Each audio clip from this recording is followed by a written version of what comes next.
Oh,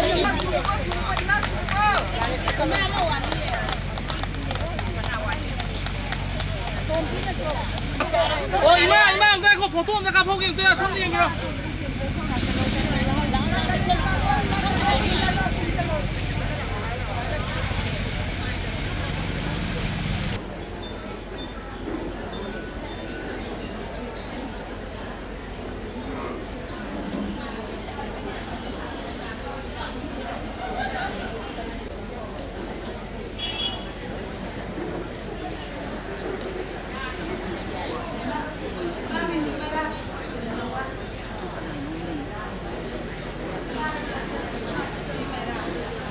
Madungi program asigi Meira asig amutang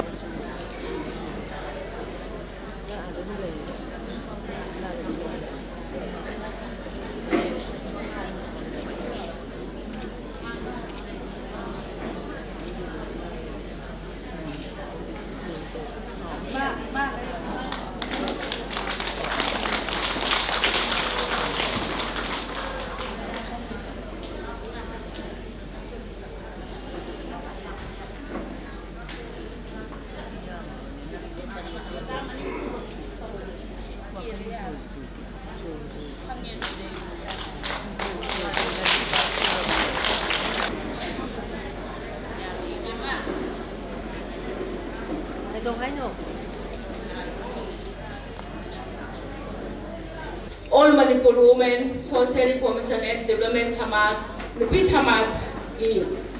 Lungu Warol, I have to be under Jerry. Malemgi Puru, Legasuna, Mitoy, Mihenba, Mamjin Tabale, Bak, Nai, or never get the mug, Legend Wakal Tona, Legend Potok Latuna, Amaga, Lamta Latuna, Puduk Taduna Second Nariba, Nasigi. Malemgi oiba masak asigi damak punsin minaduna apun bagi lising makada singnaba kaya mayok naduna lamdam nari adubu lamdam sidati pumdam maksigi tayo nabata mapangi tongan ba sapu thoksil thawong singna sakot lamjenda lamdana babu thugai natuna Malem Gilemai Sidagi, I call you Purupu, Malem Gilemai Sidagi Pungun, Mudan Kinaba, Tausil, Taurang, Taudo Gaya, Lepelate and a Saturday Laki. Maduki Mahai Oina, in Kundalising of Samapan Mapugi, Matam Dagi Hona, Barak Lengatna, Mi Marakta, Sanabayadava, Sangaki Marakta Pawa, Lehel Loidaba, I'm Armed Forces Special Power Ed. Sana handuna lamdam sigi tungi yubel oidiba naha nupa nupi simbu hingat hatokiba parga manghankiba soinai ba kaya yawa kachum sangda langamdana thol kibadagi lamdam sibu kanjana bagi dama nupi mama ogi singna asep phirap lautuna leiba lenga ki mayokta makutta Meira Paiduna tumba jabana thairamlaga thodang laukhiba numit adu ngasini Numit asibu ngasi phawa lamdam sigi nupi oibisingna Meira Paibi hokdokhiba numit haina thorom paktokuna lakli lebak punai mahanaba phurukki khongon mohan kinaba mikha polhanaba gi thoksin sing satharpa sinba sing mayok naduna lamdam sigi Meira Paibi singna ngasi phawada maipu naduna thodang sing loduna lakli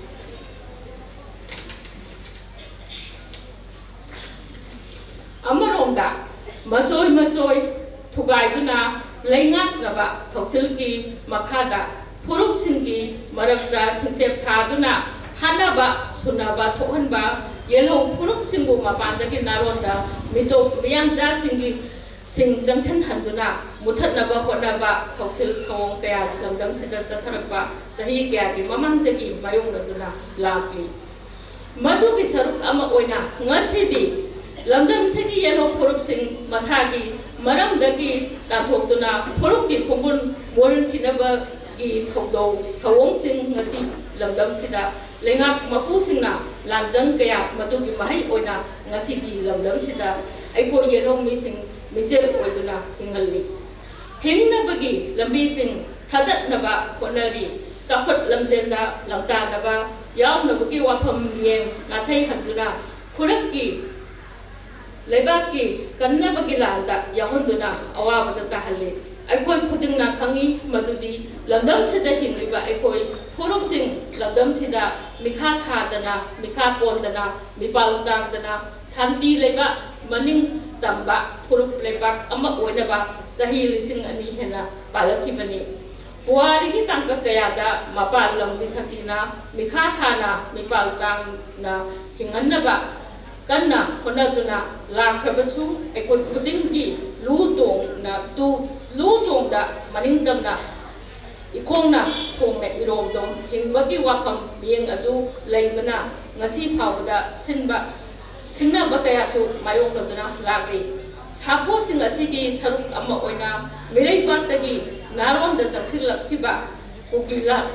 ꯀꯥꯡꯂꯨꯞꯁꯤꯡꯅ ꯂꯩꯉꯥꯛꯅ ꯍꯨ ꯀꯥꯝꯁꯤꯟꯗꯨꯅ ꯂꯝꯗꯝꯁꯤꯒꯤ yellow ꯐꯨꯔꯨꯞꯁꯤꯡꯒ ꯃꯆꯦꯠ ꯈꯥꯏꯗꯣꯛꯂꯒ ꯃꯥꯡꯍꯟꯈꯤꯕ ꯆꯍꯤ ꯀꯌꯥꯒꯤ ꯃꯃꯥꯡꯗꯒꯤ ꯊꯧꯁꯤꯜ ꯌꯥꯠꯇꯨꯅ ꯂꯥꯛꯂꯤ ꯃꯗꯨꯒꯤ ꯃꯍꯩ ꯑꯣꯏꯅ ꯆꯠꯂꯤꯕ ꯆꯍꯤ 2022ꯒꯤ ꯑꯑꯣꯟꯕ ꯃꯇꯝꯒꯤꯗꯒꯤ ꯍꯧꯅ ꯃꯈꯜ ꯃꯈꯥ ꯀꯌꯥꯒꯤ ꯊꯧꯗꯣꯛ ꯊꯧꯑꯣꯡ ꯀꯌꯥ ꯂꯝꯗꯝꯁꯤꯒꯤ ꯌꯦꯜꯂꯣ ꯐꯨꯔꯨꯞꯁꯤꯡꯕꯨ ꯍꯛꯊꯦꯡꯅꯅ ꯈꯨꯠ ꯊꯥꯕ ꯍꯧꯔꯛꯈꯤꯕꯅ ꯉꯁꯤ ꯊꯥ 9 ꯐꯥꯖꯤꯜꯂꯛꯂꯦ ꯉꯁꯤꯗꯤ ꯂꯝꯗꯝꯁꯤꯒꯤ ꯌꯦꯜꯂꯣ ꯐꯨꯔꯨꯞꯁꯤꯡꯗ ꯑꯆꯧꯕ ꯁꯤꯡꯅꯕ ꯑꯃ ꯃꯥꯌꯣꯛꯅꯍꯜꯂꯦ ꯁꯤꯡꯅꯕꯁꯤꯡ ꯑꯁꯤꯒꯤꯗꯃꯛ ꯂꯝꯗꯝꯁꯤꯒꯤ ꯃꯤꯌꯥꯝꯅ ꯊꯧꯅꯥ ꯐꯅ ꯑꯄꯨꯟꯕꯒꯤ ꯑꯣꯏꯕ ꯃꯁꯛ ꯑꯃꯒ ꯂꯣꯏꯅꯅ ꯊꯧꯗꯥꯡ ꯂꯧꯃꯤꯟꯅꯗꯨꯅ ꯂꯥꯛꯂꯤ ꯑꯃꯗꯤ ꯁꯤꯡꯅꯕꯁꯤꯡ ꯑꯁꯤ ꯃꯇꯝ ꯆꯨꯞꯄꯒꯤ ꯑꯣꯏꯅ ꯋꯥꯔꯣꯏꯁꯤꯟ ꯑꯃ ꯄꯨꯔꯛꯅꯕ ꯍꯣꯠꯅꯕꯒꯤ ꯁꯔꯨꯛ ꯑꯃ ꯑꯣꯏꯅ ꯉꯁꯤ ꯗꯤꯁꯦꯝꯕꯔꯒꯤ ꯆꯩꯆꯠ 9 ꯏꯪ ꯀꯨꯝꯖꯥ 2022 ꯏꯔꯥꯏ ꯅꯨꯃꯤꯠ ꯑꯁꯤꯗ 94ꯔꯛ ꯁꯨꯕ ꯃꯩꯔꯥ ꯄꯥꯏꯕꯤ ꯍꯧꯗꯣꯛꯈꯤꯕ ꯅꯨꯃꯤꯠ ꯊꯧꯔꯝ ꯄꯥꯡꯊꯣꯛꯂꯤ ꯊꯧꯔꯝ ꯑꯁꯤꯗ ꯂꯝꯗꯝꯁꯤꯕꯨ ꯄꯨꯋꯥꯔꯤꯒꯤ ꯇꯥꯡꯀꯛ ꯀꯌꯥꯗ ꯁꯤꯡꯅꯕ ꯀꯌꯥꯒꯤ ꯀꯟꯗꯨꯅ ꯂꯥꯛꯈꯤꯕ ꯑꯃꯗꯤ ꯐꯅꯅꯕ ꯍꯣꯠꯅꯕꯗ ꯑꯆꯧꯕ ꯊꯧꯗꯥꯡ ꯀꯌꯥ ꯂꯧꯗꯨꯅ ꯂꯥꯛꯈꯤꯕ ꯃꯩꯔꯥ ꯄꯥꯏꯕꯤ ꯅꯨꯄꯤ ꯑꯣꯏꯕꯤꯁꯤꯡꯅ ꯃꯥꯡꯖꯤꯜ ꯊꯥꯕ ꯃꯤꯄꯥꯜ ꯇꯥꯡꯗꯕ ꯃꯤꯈꯥ ꯄꯣꯟꯗꯕ ꯃꯅꯤꯡ ꯇꯝꯕ ꯂꯩꯕꯥꯛ ꯈꯨꯟꯅꯥꯏ ꯑꯣꯏꯍꯟꯅꯕ ꯁꯤꯡꯅꯕ ꯈꯨꯗꯤꯡꯃꯛ ꯅꯝꯈꯥꯏꯗꯨꯅ ꯃꯔꯨ ꯐꯪꯅ ꯃꯨꯊꯠꯇꯨꯅ ꯑꯄꯨꯟꯕꯒꯤ ꯑꯣꯏꯕ ꯊꯧꯗꯥꯡ ꯂꯧꯃꯤꯟꯅꯔꯁꯤ ꯍꯥꯏꯗꯨꯅ all Manipur women social reformation and development ꯁꯃꯥꯖ ꯅꯨꯄꯤ ꯁꯃꯥꯖ ꯑꯃꯗꯤ 94ꯔꯛ ꯁꯨꯕ ꯃꯩꯔꯥ ꯄꯥꯏꯕꯤ ꯍꯧꯗꯣꯛꯈꯤꯕ ꯅꯨꯃꯤꯠ 2023 ꯑꯣꯕꯖꯥꯔꯕꯦꯁꯟ ꯀꯃꯤꯇꯤꯒꯤ ꯃꯍꯨꯠ ꯁꯤꯟꯖꯔꯒ ꯄꯨꯝꯅꯃꯛꯀꯤ ꯃꯐꯝꯗ ꯂꯣꯜꯂꯣꯛꯆꯔꯤ ꯃꯅꯤꯄꯨꯔ ꯏꯃꯥꯅ ꯌꯥꯏꯐꯔꯦ ꯉꯁꯤꯁꯤ ꯑꯩꯅ ꯁꯨꯝ ꯎꯖꯕꯗ ꯌꯥꯝꯅ ꯃꯔꯨꯑꯣꯏꯕ ꯑꯗꯨꯒꯨꯝꯕ ꯅꯨꯃꯤꯠ ꯑꯃꯅꯤ ꯍꯥꯏꯅ ꯑꯩꯅ ꯂꯧꯖꯒꯦ ꯃꯔꯝꯗꯤ ꯀꯔꯤꯒꯤꯅꯣ ꯍꯥꯏꯕ ꯃꯇꯝꯗ ꯍꯧꯈꯤꯕ ꯊꯧꯗꯣꯛ ꯀꯌꯥꯗ ꯃꯩꯔꯥ ꯄꯥꯏꯕꯤ ꯂꯤꯡꯈꯠꯇ꯭ꯔꯤꯉꯩꯒꯤ ꯍꯧꯔꯛꯈꯤꯕꯒꯤ ꯋꯥꯔꯤ ꯃꯌꯥꯝ ꯑꯃ ꯆꯍꯤ ꯈꯨꯗꯤꯡꯒꯤ ꯂꯤꯔꯒ ꯂꯥꯛꯑꯕ ꯉꯥꯛꯇꯅꯤ aduna ayam benar loida ba khangna ra banga tani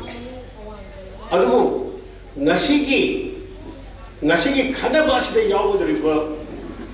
Meira Paibi gi lembiret ni ba lusing bising amadi Manipur jati bu nungsi jaba adugumba mioi aduba imai bensin asida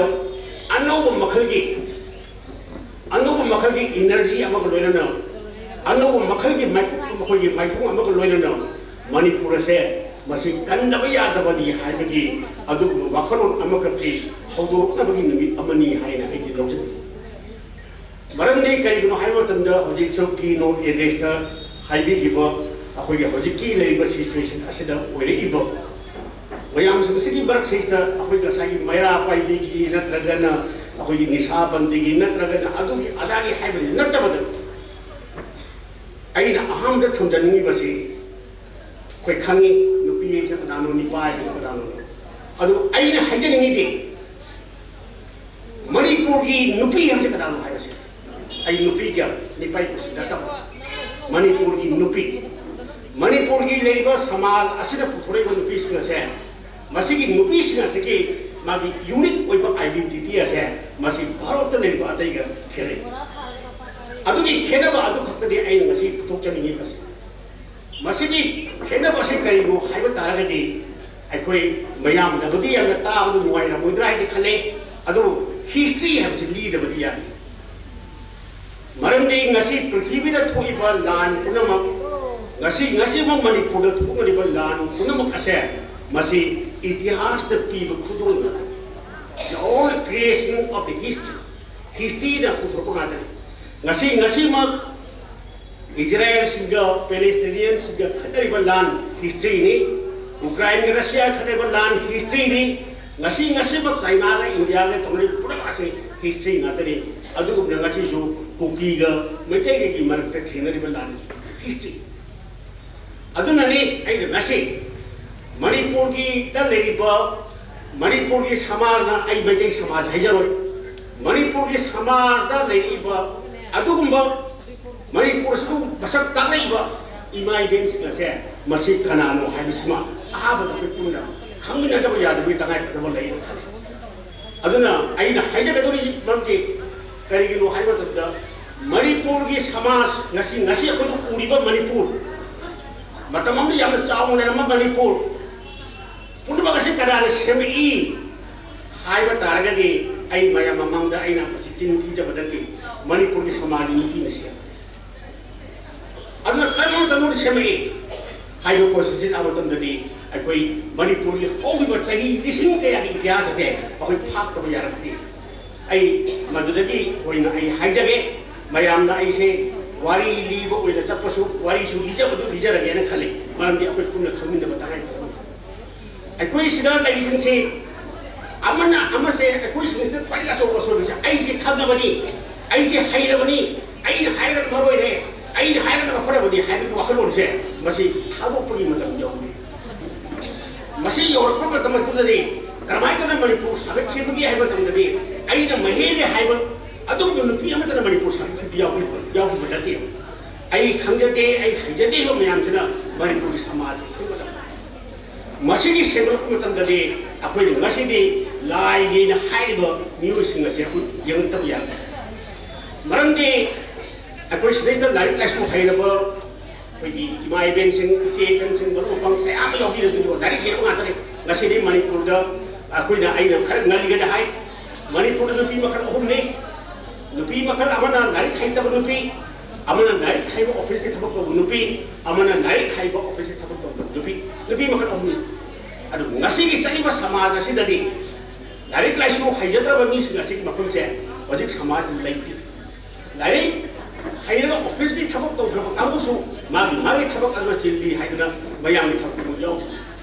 ojik sel lehuri ba sing se dari klaisu mangan ju phangba lebak se bong si jaba adu ma lusing mi bayam singna sega pa samaj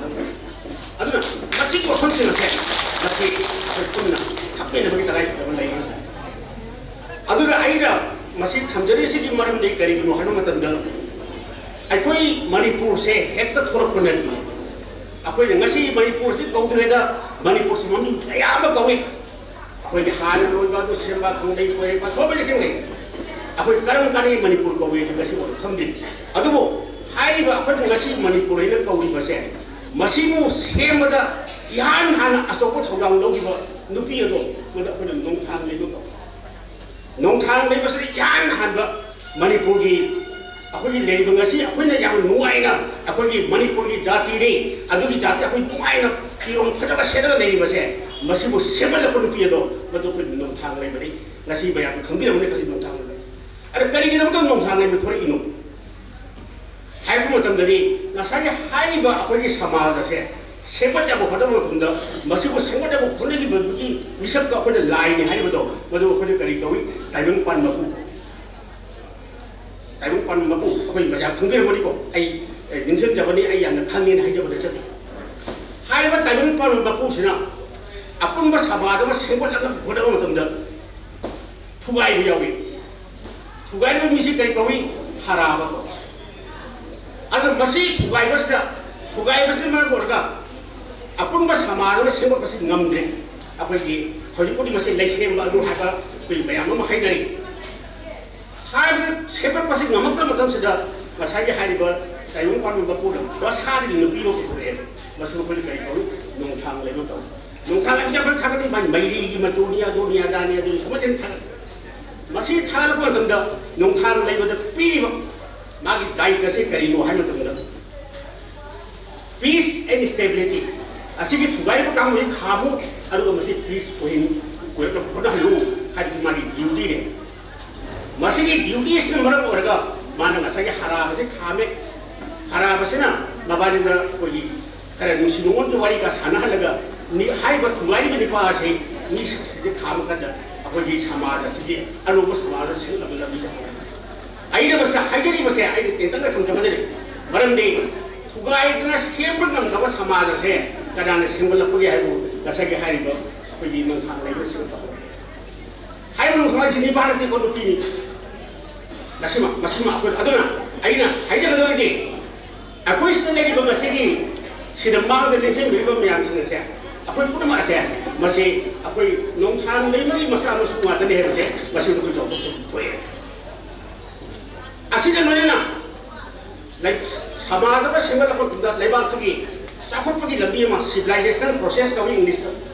ꯃꯁꯤ ꯂꯥꯛꯀꯗꯕ ꯍꯣꯠꯅꯕ ꯃꯇꯝꯗ ꯀꯔꯤ ꯆꯪꯏ ꯑꯩꯈꯣꯏꯒꯤ ꯂꯟ ꯊꯨꯝ ꯗꯔꯀꯥꯔ ꯑꯣꯏ ꯆꯥꯅꯕ ꯆꯤꯟꯖꯥꯛ ꯗꯔꯀꯥꯔ ꯑꯣꯏꯔꯛꯏ ꯑꯩꯈꯣꯏꯒꯤ ꯂꯥꯏ ꯅꯤꯡꯕꯒꯤ ꯁꯃꯥꯖꯒꯤ ꯃꯌꯥꯝꯗ ꯁꯃꯥꯖ ꯑꯃ ꯆꯪꯕꯗ ꯁꯦꯝꯒꯠꯄꯗ ꯆꯠꯄ ꯃꯌꯥꯝꯁꯨ ꯑꯣꯏꯔꯛꯄ ꯃꯇꯝꯗ ꯀꯅꯥ ꯊꯣꯔꯛꯏ ꯍꯥꯏꯕ ꯃꯇꯝꯗ ꯑꯩꯈꯣꯏ ꯑꯋꯣꯏꯕꯤ ꯍꯥꯏꯕꯁꯦ ꯃꯌꯥꯝꯅ ꯃꯁꯤ ꯑꯩꯈꯣꯏꯒꯤ ꯊꯣꯛꯈꯤꯕ꯭ꯔꯥ ꯂꯩꯈꯤꯗꯕ꯭ꯔꯥ ꯑꯩ ꯗꯥꯏꯔꯦꯛꯇꯕꯨꯗꯤ ꯑꯗꯨꯅ ꯃꯆꯥꯅꯤ ꯑꯗꯨꯅꯤ ꯍꯥꯏꯔꯒꯁꯨ ꯑꯩꯅ ꯏꯇꯤꯍꯥꯁꯀꯤ ꯁꯥꯇ꯭ꯔ ꯑꯣꯏꯅ ꯑꯩꯅ ꯃꯁꯤꯒꯤ ꯁꯥꯏꯟꯇꯤꯐꯤꯛ ꯁ꯭ꯇꯗꯤ ꯍꯥꯏꯕ ꯇꯧꯕ ꯃꯇꯝꯗ ꯑꯋꯣꯏꯕꯤ ꯑꯋꯣꯏꯕꯤꯅ ꯔꯤꯄ꯭ꯔꯖꯦꯟꯁ ꯇꯧꯔꯤꯁꯦ ꯀꯩꯗꯧꯕ ꯑꯩꯈꯣꯏꯒꯤ ꯍꯤꯡꯅꯕꯒꯤ ꯂꯝꯕꯤ ꯑꯗꯨꯅꯦ ꯍꯥꯏꯔꯤꯕ ꯍꯤꯡꯅꯕꯒꯤ ꯄꯤꯔꯤꯕ ꯂꯝꯕꯤ ꯑꯁꯦ ꯃꯁꯤ ꯄꯤꯕꯁꯦ ꯃꯁꯤ ꯅꯨꯄꯤꯅꯦ ꯃꯁꯤ ꯍꯥꯏꯔꯤꯁꯦ ꯑꯩꯈꯣꯏ ꯅꯨꯄꯤꯗ ꯄꯤ ꯑꯗꯒꯤ ꯂꯟ ꯊꯨꯝꯒꯤ ꯅꯨꯄꯤꯗ ꯃꯁꯤ ꯇꯧꯒꯗꯕꯅꯤ ꯃꯁꯤ ꯇꯧꯍꯩꯗꯦ ꯃꯁꯨꯃꯥꯏꯅ ꯇꯧꯒꯗꯕꯅꯤ ꯏꯃꯨꯡꯒꯤ ꯁꯥꯖꯠ ꯁꯤꯋꯥꯏ ꯇꯧꯒꯗꯕꯅꯤ ꯑꯌꯨꯛꯇ ꯅꯨꯡꯗꯥꯡ ꯁꯤ ꯇꯧꯒꯗꯕꯅꯤ ꯍꯥꯏꯔꯤꯕꯁꯤ ꯀꯅꯥꯅ ꯄꯤ ꯁꯤ ꯅꯨꯄꯤꯅ ꯄꯤ ꯀꯅꯥꯅꯣ ꯏꯃꯨꯡꯅ ꯑꯍꯨꯝꯒꯤꯅꯦ ꯑꯗꯨꯅ ꯍꯥꯏꯔꯤꯕ ꯑꯩꯈꯣꯏꯅ ꯏꯃꯨꯡ ꯍꯥꯏꯔꯒ ꯁꯤꯗ ꯐꯨꯡꯒꯥ ꯂꯩꯕꯗ ꯊꯝꯕꯒꯤ ꯄꯣꯠ ꯅꯠꯇꯦ ꯃꯁꯤꯗ ꯑꯩꯈꯣꯏꯒꯤ ꯁꯣꯁꯤꯌꯦꯜ ꯗꯤꯁꯤꯄ꯭ꯂꯤꯟ ꯃꯥꯅ ꯇꯝꯕꯤꯔꯛꯑꯦ ꯃꯔꯨꯑꯣꯏꯅ ꯅꯨꯄꯤꯁꯤꯡ ꯃꯔꯝꯗꯤ ꯁꯃꯥꯖ ꯑꯃꯒꯤ ꯃꯄꯥꯡꯒꯜ ꯀꯜꯍꯟꯕ ꯍꯥꯏꯕꯁꯦ ꯃꯁꯤ ꯅꯨꯄꯤꯒꯤ ꯈꯨꯠꯇ ꯂꯩ ꯍꯥꯏꯕꯁꯦ ꯃꯁꯤ ꯍꯥꯟꯅ ꯈꯪꯕ ꯂꯥꯛꯄ ꯑꯗꯨꯅ ꯍꯥꯏꯔꯤꯕ ꯏꯃꯣꯏꯅꯨꯒꯤ ꯀꯣꯏꯁꯟ ꯑꯁꯨꯃꯥꯏꯅ ꯑꯗꯨ ꯂꯥꯛꯄꯗ ꯐꯧꯕꯤꯒꯤ ꯂꯥꯛꯑꯦ ꯏꯃꯣꯏꯅꯨꯒꯤ ꯂꯥꯛꯑꯦ ꯃꯊꯪ ꯃꯁꯤ ꯑꯩꯈꯣꯏꯅ ꯉꯁꯤ ꯂꯥꯏꯅꯤ ꯂꯥꯛꯏ ꯑꯩꯈꯣꯏ ꯉꯁꯤ ꯆꯍꯤ ꯈꯨꯗꯤꯡꯒꯤ ꯑꯩꯈꯣꯏ ꯄꯨꯖꯥ ꯂꯥꯛꯐꯝ ꯄꯨꯊꯣꯛꯏ ꯃꯔꯝꯗꯤ ꯂꯥꯏ ꯍꯥꯏꯕꯁꯦ ꯑꯩꯈꯣꯏꯅ ꯃꯌꯥꯝ ꯉꯁꯤꯗꯤ ꯏꯁꯣꯔ ꯑꯩꯈꯣꯏꯅ ꯒꯣꯗꯅꯤ ꯗꯤꯚꯥꯏꯟ ꯑꯗꯨꯗꯣ ꯍꯥꯏꯔꯤꯁꯤꯡꯁꯦ ꯃꯁꯤ ꯃꯤ ꯉꯥꯛꯇꯅꯤ ꯌꯥꯝꯅ ꯁꯝꯅ ꯍꯥꯏꯔꯕꯨ ꯑꯩꯈꯣꯏꯅ ꯉꯁꯤ ꯈꯔ ꯂꯩꯔꯒꯗꯤ ꯑꯩꯈꯣꯏꯅ ꯂꯥꯏꯅꯤ ꯍꯥꯏꯔꯒꯗꯧꯕ ꯃꯤꯑꯣꯏ ꯃꯌꯥꯝꯁꯨ ꯍꯧꯖꯤꯛ ꯂꯩꯔꯤ ꯑꯗꯨꯅ ꯃꯔꯝꯗꯤ ꯃꯤꯌꯥꯝꯒꯤ ꯃꯔꯛꯇꯒꯤ ꯇꯣꯝꯊꯤꯟꯅ ꯊꯣꯔꯛꯄ ꯀꯔꯤꯒꯨꯝꯕ ꯈꯔ ꯊꯕꯛ ꯈꯔ ꯇꯧꯕ ꯉꯝꯕ ꯃꯤꯌꯥꯝꯒꯤꯗꯃꯛꯇ ꯀꯔꯤꯒꯨꯝꯕ ꯀꯠꯊꯣꯛꯄ ꯉꯝꯕ ꯃꯤꯑꯣꯏꯁꯤꯡ ꯑꯁꯦ ꯃꯈꯣꯏꯁꯤꯡ ꯑꯁꯦ ꯃꯁꯤ ꯂꯥꯏꯅꯦꯅ ꯂꯧꯋꯦ ꯑꯗꯩ ꯌꯥꯝ ꯁꯝꯅ ꯍꯥꯏꯕ ꯃꯁꯤ ꯍꯤꯟꯗꯨꯁꯤꯡꯗ ꯀ꯭ꯔꯤꯁꯅꯕꯨ ꯂꯥꯏꯅꯤ ꯑꯗꯒꯤ ꯔꯥꯝꯕꯨ ꯂꯥꯏꯅꯤ ꯍꯥꯏꯕ ꯃꯣꯏꯁꯤ ꯃꯣꯏ ꯃꯤ ꯉꯥꯛꯇꯅꯤ ꯑꯗ ꯃꯈꯣꯏꯅ ꯀꯔꯤꯒꯨꯝꯕ ꯈꯔ ꯊꯕꯛ ꯈꯔ ꯇꯧꯋꯦꯕ ꯇꯧꯕꯗꯨꯕꯨ ꯔꯦꯁꯄꯦꯛ ꯇꯧꯕ ꯑꯣꯏꯅ ꯑꯩꯈꯣꯏꯅ ꯃꯔꯝ ꯂꯥꯏꯅꯤ ꯍꯥꯏꯕ ꯋꯥꯅꯤ ꯑꯗ ꯃꯁꯤꯒꯤ ꯏꯁꯨꯁꯨ ꯂꯩ ꯑꯗꯨ ꯑꯩꯅ ꯍꯥꯏꯖꯒꯗꯣꯏꯗꯤ ꯃꯅꯤꯄꯨꯔꯒꯤ ꯅꯨꯄꯤꯒꯤ ꯁꯃꯥꯖ ꯑꯁꯤꯗ ꯃꯇꯥꯡꯒꯤ ꯑꯣꯏꯅ ꯃꯥꯒꯤ ꯁꯛꯂꯣꯟꯁꯨ ꯍꯣꯡꯉꯛꯑꯦ ꯁꯛꯂꯣꯟ ꯍꯣꯡꯉ ꯂꯩ ꯑꯗꯨꯅ ꯇꯥꯡꯀꯛ ꯑꯍꯨꯝ ꯈꯛꯇ ꯃꯅꯤꯄꯨꯔꯒꯤ ꯅꯨꯄꯤꯁꯤꯡꯒꯤ ꯇꯥꯡꯀꯛ ꯑꯍꯨꯝ ꯈꯛꯇ ꯅꯩꯅꯕ ꯌꯥꯏ ꯇꯥꯡꯀꯛ ꯑꯃꯅ ꯃꯅꯤꯄꯨꯔꯗ ꯕ꯭ꯔꯤꯇꯤꯁꯅ ꯁꯣꯛ 1962 ꯃꯅꯤꯄꯨꯔꯗ ꯕ꯭ꯔꯤꯇꯤꯁꯅ ꯄꯥꯟꯗ꯭ꯔꯤꯉꯩꯗ ꯂꯩꯔꯝꯕ ꯅꯨꯄꯤꯁꯤꯡꯒꯤ ꯁꯛꯇꯝ ꯑꯃ ꯁꯣꯛ 1962 ꯁꯣꯛ 1994 ꯂꯩꯔꯝꯕ ꯅꯨꯄꯤꯒꯤ ꯁꯛꯇꯝ ꯑꯃ ꯁꯣꯛ 1994 ꯍꯧꯖꯤꯛ ꯐꯥꯎꯕ ꯂꯩꯕ ꯅꯨꯄꯤꯒꯤ ꯁꯛꯇꯝ ꯑꯃ ꯅꯨꯄꯤꯒꯤ ꯁꯛꯇꯝꯁꯦ ꯑꯍꯨꯝ ꯊꯣꯛꯅ ꯑꯩꯈꯣꯏ ꯅꯩꯅꯕ ꯌꯥꯏ ꯑꯗꯨꯅ ꯑꯍꯥꯟꯕꯒꯤ ꯉꯁꯥꯏꯒꯤ ꯍꯥꯏꯔꯤꯕ ꯕ꯭ꯔꯤꯇꯤꯁꯅ ꯄꯥꯟꯗ꯭ꯔꯤꯉꯩꯗ ꯂꯩꯔꯝꯕ ꯅꯨꯄꯤꯒꯤ ꯁꯛꯂꯣꯟꯗꯤ ꯂꯩꯕꯥꯛ ꯑꯗꯨꯒꯤ ꯐꯅꯕ ꯂꯩꯕꯥꯛ ꯑꯗꯨꯒꯤ ꯆꯥꯎꯈꯠꯅꯕ ꯍꯣꯠꯅꯕꯗ ꯃꯈꯣꯏꯒꯤ ꯃꯤ ꯑꯃꯃꯝꯅ ꯊꯣꯛꯂꯒ ꯃꯁꯤ ꯇꯧꯔꯨꯕꯒꯤ ꯊꯕꯛ ꯇꯧꯔꯝꯕꯁꯤꯡ ꯑꯗꯣ ꯃꯗꯨ ꯅꯨꯄꯤꯒꯤ ꯁꯛꯇꯝ ꯂꯣꯏꯅꯅ ꯀꯔꯤ ꯂꯥꯛꯏ ꯉꯁꯥꯏ ꯁꯨꯝ ꯅꯨꯄꯤꯁꯤꯡꯒꯤ ꯃꯔꯛꯇ ꯅꯦꯁꯅꯦꯂꯤꯖꯝꯒꯤ ꯄꯣꯠꯁꯦ ꯀꯟꯅ ꯂꯥꯛꯄ ꯍꯧꯔꯦ ꯑꯩꯒꯤ ꯅꯤꯡꯊꯧꯒꯤ ꯃꯐꯝ ꯃꯇꯝꯗ ꯅꯤꯡꯊꯧꯒꯤ ꯑꯗ ꯅꯤꯡꯊꯧꯒꯤ ꯏꯖꯠ ꯀꯟꯗꯕ ꯌꯥꯔꯣꯏ ꯅꯤꯡꯊꯧꯒꯤ ꯈꯨꯕꯝ ꯀꯥꯏꯍꯟꯕ ꯌꯥꯔꯣꯏ ꯅꯤꯡꯊꯧꯒꯤꯗ ꯑꯩꯈꯣꯏ ꯈꯨꯟꯒꯤ ꯂꯤꯗꯔꯗꯤ ꯑꯗ ꯅꯤꯡꯊꯧꯒꯤ ꯑꯩꯈꯣꯏꯒꯤ ꯃꯉꯣꯟꯗ ꯀꯔꯤꯒꯨꯝꯕ ꯐꯠꯇꯕꯗ ꯇꯧꯍꯟꯕ ꯌꯥꯔꯣꯏ ꯍꯥꯏꯕꯒꯤ ꯏꯁꯄꯤꯔꯤꯠꯁꯤ ꯂꯥꯛꯄ ꯍꯧꯔꯛꯄꯗꯤ ꯃꯁꯤ ꯀꯅꯥꯅ ꯈꯨꯗꯝ ꯄꯤ ꯍꯥꯏꯕ ꯃꯇꯝꯗ ꯑꯩ ꯌꯥꯝꯅ ꯆꯥꯎꯊꯣꯛꯅ ꯍꯥꯏꯕ ꯑꯩ ꯃꯤ ꯑꯍꯨꯝꯒ ꯄꯤꯖꯒꯦ ꯃꯤ ꯑꯃꯅ ꯑꯩꯈꯣꯏꯒꯤ ꯌꯨꯝꯖꯥꯎ ꯂꯩꯕ ꯃꯤ ꯑꯃꯅ ꯅꯨꯄꯤ ꯑꯃꯅ ꯇꯔꯨꯡ ꯂꯩꯕ mi amana akogi hauri masabu ahum masigi masi kanane ko ningthobi ijat kanna ko hodama tamda lakoi jemo thai tha gi masi ko ngasi di lai di la ngasagi yakna phaja basi aina sabun ngai ne jara pani ko isi ngasagi jumjau lei ma hai basi mari maming ase ba petanga ko we ma je seroi la mai oji akoi da baru di sing ne ko basi baru ni se phar ni di ola patla padi am ne seroi la mai jing do hai ba seroi la mai jing asida bining thobi majanu bini masi mani bining thok nau thi phung na lore ari boy khatar ko de gi nau thong hat kari hai da do badi nung thok ko bi wai kan ta bi la masi la akan sida masu atau penipa ningthong wa akan sa man la pa kan sida ningthong sa ma si imane lu je bardi magi pungsi se petanga na kan ni lo seroi la mai si taseng bari seroi la mai origin ta kulne kunam masi bu amu mai so ana masi po se na ko tan se la ngasai hai ba petanga sna nei bak si ki wa thok ko gi do sor pudi hai da ma si si he kar mo si bro ko thong de bang de trai adu ma sa ngasi di unung da yu jau lei mai ko la ning tho gi protector su ko da lei ani subada inga leina ngasai magi nipa ase kan ko no tum da ngasai ma si shir ka da ngasi da ko na tarung lai ni ge ko amana tangkul so ko to wi ko tangkul hai se hai ke la ko an sigi ning tho gi macha no pi de ngasai lara sa pha bi lara sa phi hai sna tabung ba ning tho gi mako ko ka dori ni madui ko ko kunung da kangla da aga masida ma ko ngasai ning tho gi mako se kaya na mo ko ji bo man da hat ko ko ka ko ani ba si de ni ad ngasai di thori masa ko ka ai na masi thamjari si baram kari gi no hai tan da ngasai nupi sing gi marak da akogi nei ba sabun so kal ko tan da ngasai aha badra sakot thorang da ekoi sibai le ga da bani ko ka da bani ha da leram ba de di magun da nationalism gi wakhan se ko ko masih makha cha thar padi kana cha thar e hai ba tan da akogi lin thoi ngam bi ka kurung ga nei de ga cha thar lin thoi ngam bi su magi nipa du gi magi nin thau du gi da ba lai ba kana nang ta mana nipa sa ga lan ko bi lo na kurung ga nei ni na asam da magi nipa di makai kana hol mana moran cha ga lan thi na gi aina masih thamjel bagi maram de kari lan tan da magi tokai ba separate character si la ko aduna la sai gi British na pandri gi mamang da bani pode British na pandri gi mamang da matam do le nupi singa se masnan lai ba gi ta kon na bagi ning thau gi ai phana bagi lai ba ke da mung ta moi gi le jab khang jab ko ma se tor go ko na madu photo ya made gi madu gi character se lo ho kan si da so li sama ga sama pu mau dra ga ma thoi da British na Manipur si lok sila ba matung da la sai hari ba Manipur si la matung da madu da ni akoina so li sama sama pu su na mari gi nupi gi lan so li sama sama pu chala ma pan gi adu gi nupi lan di ba yam ko akai gi adu gi nupi da na ta to to pa yam lai re ko gi mu ben ma masa nupi si lai sama tung da di masa nupi gi se ba yang i ho mo thore ai na masa hai ni se kai no hai matung da aha madana masana lai ba ki ya khina ba phan ba British na am tan da di ngasagi British ki racial discrimination ngasagi magi jati bajate ki ko khan khala kuna ako gi legi ba jaga si mi singa se masi thoi da ba lakon tan di ma mathana to ku yar roi ana ko collective effort sa dakar koi hai da khala ga nupi sing i hum sila ba aduri aduni aina sakham sing si change to ba ho se ana ngasagi hai ba ko gi 1904 ni nupi gi lan masi kari nanu han tan da magi nipa singbu nipa hai ba kangbu sing su British na yama thina to pa da na koi na masi to bu yaroi hai da madra hogni hobali ani subada so isi japan kunthal ma pan gi huna ngasagi seng cha ta pa gi businessman la pa gi su sum lai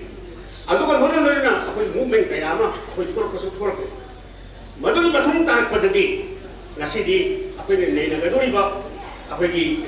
Meira Paibi gi isu apoi ne nei na ga dori ni saban di isu apoi ne nei na ga dori ba ko gi isu je masi gi pot asi la ko ho aduna ai na ngasi thab ja ga dori di Meira Paibi ka mai na ho pa ge hai ba si gi tang da di mayam loi na ba tham na ba nga ta matam itu dah lagi bah aku ni lagi tiba saya ini ngasih hajar ke dulu sih aku sok lising mana cara pun nipu ke mapan lagi di Manipur ki lagi tiba kau Manipur ki lagi tiba saya sok lising sama pun nipu mapan lagi kau karena mana kita ki September ki tang pun gemat kau hari mas September ki tang pun gemat kau ya sudah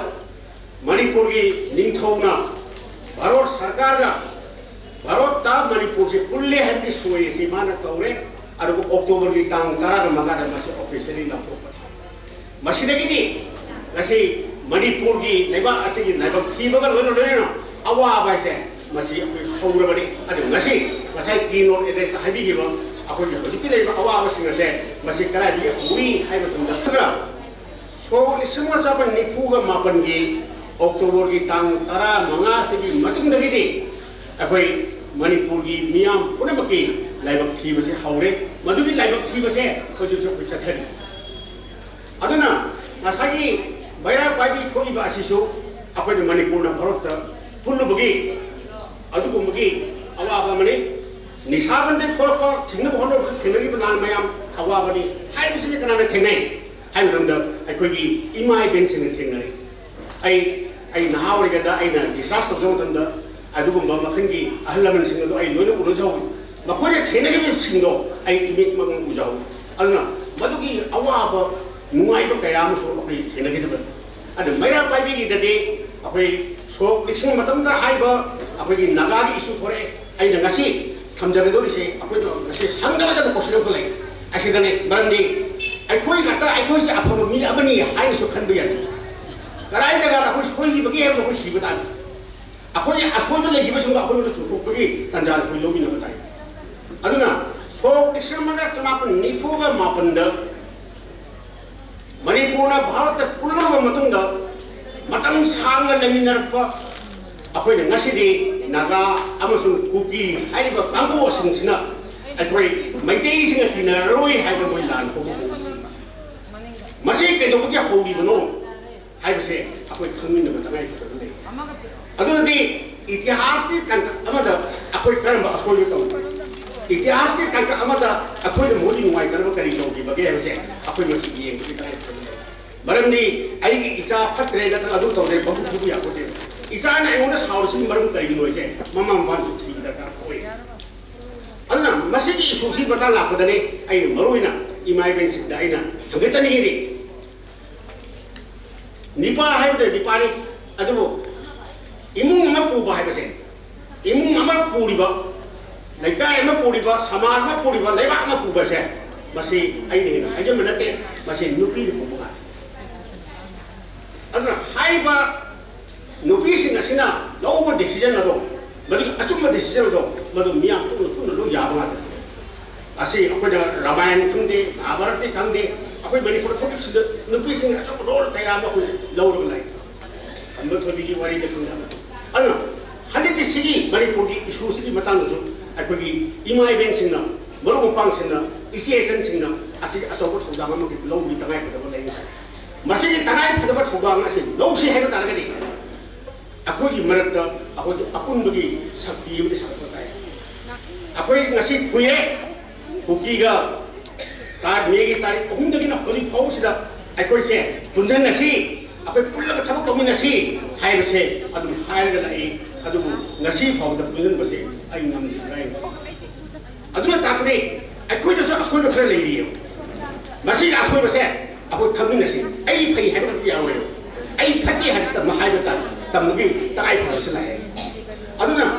masih sosial aku tu sudah. Masih Armed Forces Special Power Act. Masih ni kaya segi isam jalan aku masih Meira Paibi legal aku tu sudah masih wise lebih segi berkopi wali payah malay. Masih dah haiba nasagi anggi movement ni yang tolong lebih kaya masih Meira Paibi tu isi barang dari mukan.